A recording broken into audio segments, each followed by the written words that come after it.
to die. Joining me now is spokeswoman for Young Americans for Liberty, Randan Steinhauser. Randan, good to see you. What is your response to Democrats calling the legislation, a Parental Bill of Rights, quote, fascism? You know, it's no surprise, right? We've seen this time and time again from the radical progressive left. They want American families to believe that government knows best. But the truth is that the patriots are the parents. Parents are standing up, they're fighting back, and they're saying, no one knows my child better than I do. And it's time for that Parental Bill of Rights to ensure that our liberties and our freedoms are enshrined in law. Well, I couldn't agree more. And then, of course, this isn't all happening in a vacuum. Christian school in Vermont banned from all sports competitions after the girls' basketball team didn't feel safe competing against another school with a transgender male athlete. Left-wing extremists and State Senator Rebecca White supports banning this school from all sports. Watch. Disappointment in the adults. I don't think it's a bridge too far. The athletes that we're talking about are unlikely to go on to some of the elite professional athletics. But that concept of discriminating against another young person, it causes long-term outcomes for trans youth. Wow. Did you get all that, you people in Vermont? She's disappointed in you.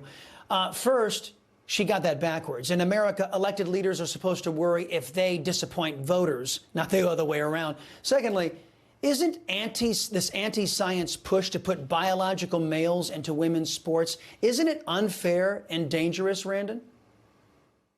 It's unfair, it's dangerous, it's also just absurd, right? You talked earlier about how America is becoming a laughing stock. Right now, our country is falling farther and farther behind when it comes to educating our children. Yet we're talking about 2 + 2 = 4. How does that make you feel? What gender are you today, right? We have gone so far from the basics of ensuring that our children can read, write, and do arithmetic that we are focusing on things that are making us a laughing stock to the rest of the world. Right now, Vladimir Putin in Russia and Chinese Communist Party, they are laughing at America because we are ruining ourselves from within by making sure that we are indoctrinating our children instead of educating them.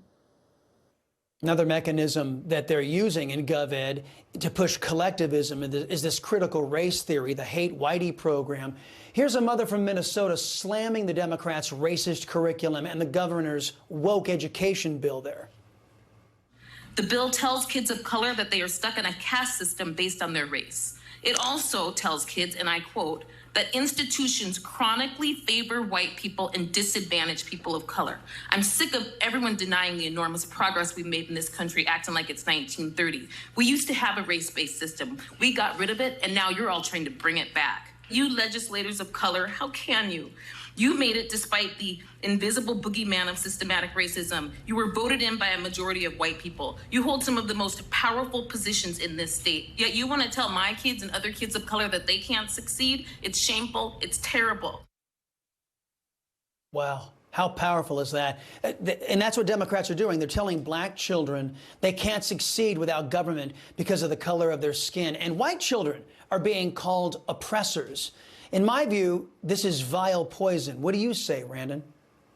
I think that it is a shame that we're focusing on, again, the color of someone's skin versus the merit of their character or the opportunity for them to learn. We know that our government-run education system has created a school-to-prison pipeline that is holding African-American, minority, low-income children back.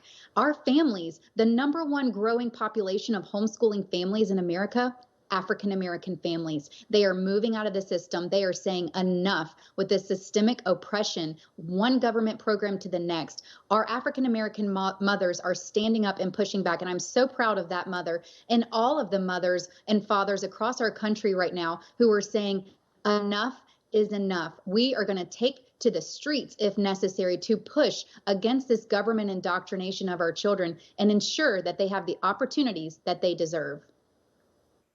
Right. You know, I think it's very important for all parents of color out there, well, every parent, to be quite frank, to understand the agenda the Democrats have in store for you. The fact that you tell children of color they can't make it unless they vote Democrat and give away their rights, it's absolutely absurd. Randan Steinhauser, thank you very much. Appreciate your time.